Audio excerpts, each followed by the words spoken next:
Hey guys, it's Sarah, and today it's time for my monthly favorites. These are the products that I have been particularly loving throughout July.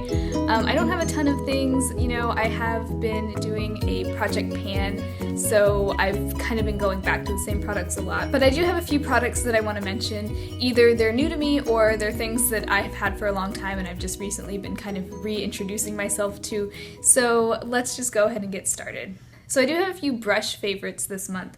One is my new EcoTools blush brush. This is their precision blush brush.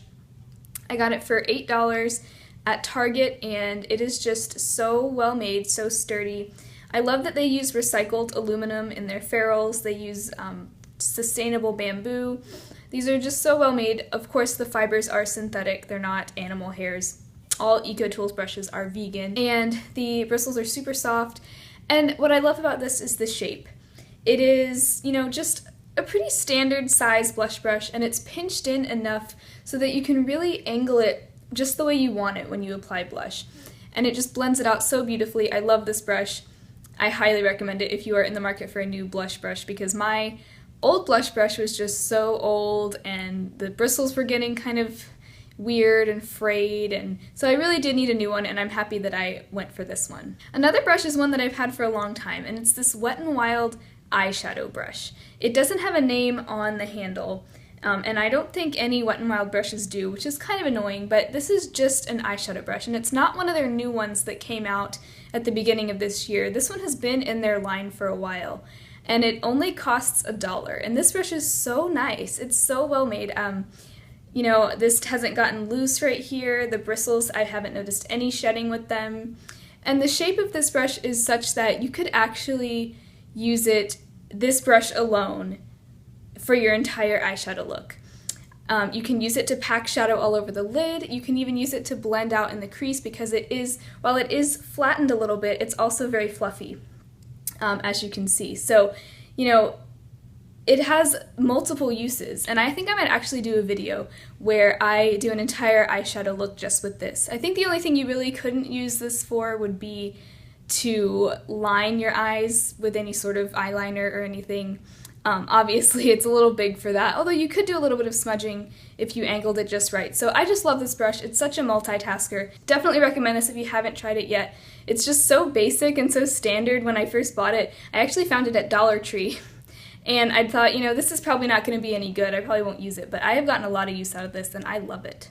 Speaking of eyeshadow, you guys probably know I have been really, really enjoying my The Balm Nude Dude palette. I know this palette has been out for a long time. I found it on Haute Look. It was about half off, so if you're ever looking to try any high-end brands, Haute Look is a great place to look, although they take like 2 to 3 weeks to ship, so that's one kind of annoying thing about them. But it was so worth the wait. It's right up my alley. I love these shades. My favorite shade in here is Flirty. It's just this purple kind of golden duochrome. That's what that looks like right there. I just love that shade so much. It actually works really well for just like a one shadow look if you just were kind of in a hurry. I love just sweeping that all over the lid and blending it into the crease. It's so pretty. And it's not so dark that you can't wear it on your crease. It's a very nice, just mid-tone shade. And, of course, this palette also has a matte cream color that you can use to highlight the brow bone and blend everything out. It does go pretty dark, so if you did want to go kind of deep and dark, you could. It's got kind of a shimmery black, a really, really deep matte eggplant color, and pretty much everything in between. You've got some great mattes, some great shimmers. You can do a lot with this palette, and I love it. This is a product that I've had for a long time, but recently I have been using it again, and it is the e.l.f. Eyebrow Kit. I have it in the shade Medium. I've also looked at the one in Light, and it really doesn't look a whole lot different from this. I really don't use this powder shade at all. As you can see, I really only use the wax. And I had mentioned in actually a previous favorites video the e.l.f. Eyebrow Pencil in Taupe, and I also love that, but this shade is a little bit better, I think, for my coloring. It's just a little bit cooler, and I think it works really well for my brows. I do use kind of a light hand with it because, as you can see, this is pretty dark, but when you use, and I just use this brush that it comes with, this angled brush, when you use that, it gives you a really precise definition. So I have been loving this, and I've had it for a long time, so I am kind of trying to use it up because, you know, it is pretty old, but I do really like this, and I think it's about $3. Another favorite is a pretty new product to me, and this is the Wet n Wild Fergie Take on the Day Mattifying Powder. Now, as I have said before in previous videos, the Fergie line no longer exists, but this powder is still a part of their permanent line, so you can still purchase this. It just won't have the Fergie label on it. I don't know if they've reformulated it, but I don't think they have. The only thing I don't like about this packaging is this top part doesn't actually come up all the way. As you can see, it's not quite at a 90-degree angle, so that's kind of annoying for when you're dipping your brush in there. But the powder is great. Oh wow, it just opened up further. Wow. Okay, well that's nice. I guess all it took was for me to say something. But I do really like this powder for mattifying. I use it to set my foundation in place. It's also really good for setting under eye concealer, and I also use it for touch-ups throughout the day. It is a translucent powder, and it really doesn't leave a white cast, even though it is just a, you know, white looking powder in the pan. And I think I just noticed that I have hit just the tiniest bit of pan on this. I don't know if you guys can tell. It's so tiny, like I don't even think you could tell. But there is this sort of area right here that looks really dark, and I think that's the pan kind of showing through. I was wondering why it looked like that, but I haven't had this for that long, but I've been using it every single day, so that's probably why. I guess, you know, I do kind of fly through powders because I only ever have one at a time in my collection, so. But yeah, I love this powder. It's great. I'm interested to see if the non-Fergie one is the same formula. I hope so, because I really like this one.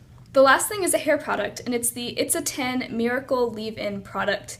I've had this, I actually got this as a free like gift from Ulta. If you're part of their rewards program, you sometimes get free gifts, which is really nice. And this is a super expensive, well, you know, super expensive for me, but I love this. It's a basically leave-in spray that you just spray into your hair. I usually put it in my hair when my hair is still damp or wet, and I sort of work it through with my hands, and then I brush through it, and it leaves my hair not only smelling amazing, the smells so good. Oh, I love the smell of this, but it also just makes my hair so super duper soft. And I actually really don't style my hair that much. I know that might sound crazy, but I really would like to start styling my hair more. I'm sure this would be great also as like a, you know, treatment to do before you straighten your hair or blow dry it or use any heat on it. I think this would be really good to just kind of keep your hair protected. I'm not sure if it claims to be a heat protectant, but it seems to me like it would work really well, and it just leaves your hair so soft. I love this. I really want to buy the full size because it's almost gone, but it is very expensive, so we'll see if I actually get around to buying it, but I love this so much.